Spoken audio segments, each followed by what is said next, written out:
Huling araw po ng Christmas long weekend at marami na namang pasahero sa Parañaque Integrated Terminal Exchange. Ang ilan sa terminal na raw magpapalipas ng magdamag. Saksi live si James Agustin. James? Connie, dahil fully book na ang ilang biyahe, pahirapan yung pagkuha ng tiket ng ilang pasahero dito sa PTEX.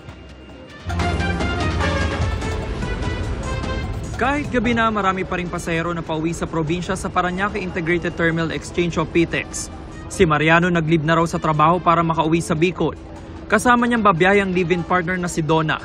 Maswerte nakakuha pa sila ng tiket. Mahirap po eh. Ngayon lang po ako nakakuha eh.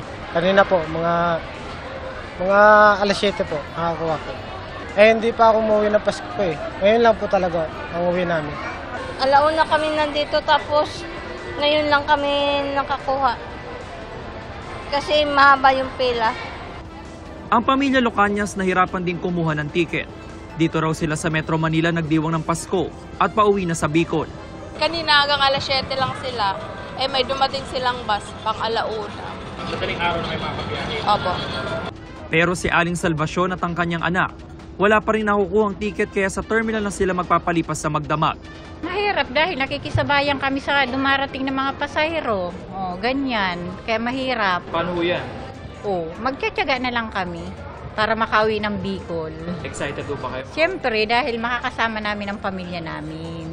Ayon sa pamunuan ng PTEX, mahigit 168,400 ang mga naitalang pasahero hanggang kaninang alas 9 ng gabi. Mostly po nang nagtatravel ngayon ay papunta pa rin ng probinsya. So marami pa rin po tayong fully booked na biyahe. Usually going to Bicol pa rin po ang ating pinakamaraming booking right now. Para matugunan ang dami ng mga pasahero pa Bicol, nagdagdag na rin daw sila ng 30 bus units kada araw.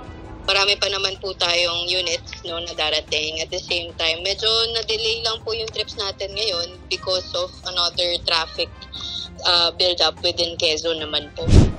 Mahigpit ang seguridad na ipinatutupad. Iniinspeksyon ang gamit ng mga pasahero sa entrance pa lang. Kahit naman panay ang paalala, may mga nakukumpiska pa rin pinagbabawal tulad ng matutulis na bagay at flammable items. Bawal din ang pagdadala ng anumang uri ng paputok. Dagsari ng mga pasahero sa isang bus terminal sa Sampaloc, Maynila. Hindi pa naman fully book ang mga biyahe pa Isabela at Cagayan.